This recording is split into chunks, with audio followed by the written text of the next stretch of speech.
Indo Pacific digital horizons परिषदेत अमोल पाटणकर यांचे उद्घाटनपर भाषण. महाराष्ट्राचे प्रतिनिधित्व करण्याचा मिळाला मान, वाशिम जिल्ह्याची वाढवली शान. Karanja Lad. Maharashtra news 24 live update. जागतिक विचारवंत, धोरणकर्ते आणि डिजिटल नवोपक्रमांच्या उपस्थितीत आयोजित करण्यात आलेल्या इंडो पॅसिफिक परिषदेत वाशिम जिल्ह्यातील ग्राम कोंडोलीचे भूमिपुत्र माननीय मुख्यमंत्री देवेंद्रजी फडणवीस यांचे विशेष कार्य अधिकारी माननीय अमोल बाबूराव पाटणकर यांनी digital horizon transforming creative industries या शिखर परिषदेचे उद्घाटनपर भाषण दिले. ही परिषद हॉटेल ट्रायडेंट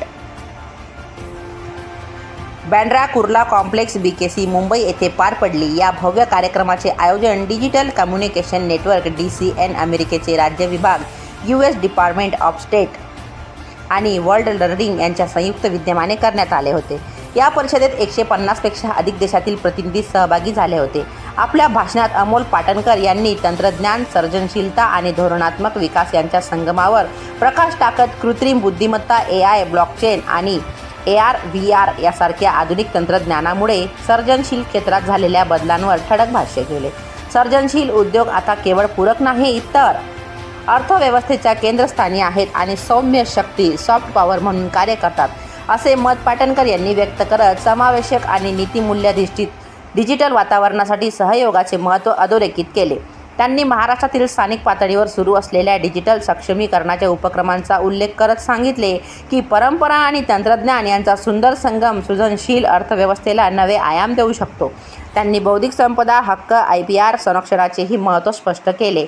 या परिषदेचा उद्देश होता इंडो पॅसिफिक भागातील देशांमध्ये सहकार्य वाढवणे, उद्योन्मुख तंत्रज्ञानावर चर्चा करणे आणि नवकल्पक सर्जकांना भविष्यासाठी सज्ज करणे. अमेरिकन राजनैतिक प्रतिनिधी, दक्षिण आशिया व एशियन देशातील धोरणकर्ते आणि ग्लोबल टेक लीडर्स यांच्या उपस्थितीने या परिषदेला अधिक व्यापक आणि जागतिक स्वरूप प्राप्त झाले. मुंबई ही डिजिटल डिप्लोमसी आणि नवोपक्रमाचा एक महत्त्वाचा केंद्रबिंदू बनत चालली आहे, हे या परिषदेतून अधोरेखित झाले, असे वृत्त थेट मुख्यमंत्री कार्यालयातून मिळाल्याचे महाराष्ट्र राज्य पत्रकार संघ मुंबईचे विदर्भ प्रदेश उपाध्यक्ष श्री संजय कडोळे यांनी कळविले आहे. Maharashtra news 24 live update.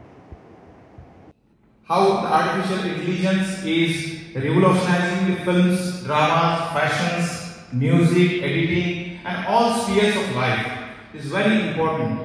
I'm very happy to announce here in recent cabinet meeting by the government of Maharashtra, the artificial intelligence will be first time used in India for the agriculture and agricultural development.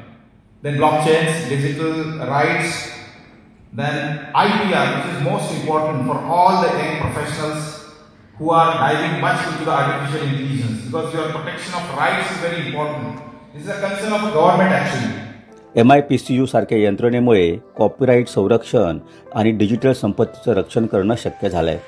आज महाराष्ट्र ही कल्पकतेची राजधानी बनत आहे, जिथे कृतिशील विचार, सर्जनशीलता आणि नवोन्मेष या त्रिसूत्रीवर विकास घडतो आहे, असे श्री पाटणकर म्हणाले. So in Maharashtra, we have, under the leadership of Honorable Chief Minister, we have done the wonderful world-class facilities like Samruddhi Mahamarga, then Mumbai Coastal Road, you might have witnessed it, Atal Setu, underground metros, then New Bombay Airport and Vadhavan Port. These are all going to help the export that will be produced in this emerging industries.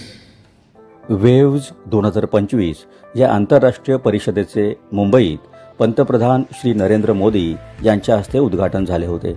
100 पेक्षा अधिक देशांच्या प्रतिनिधींचा सहभाग या परिषदेला लाभला होता.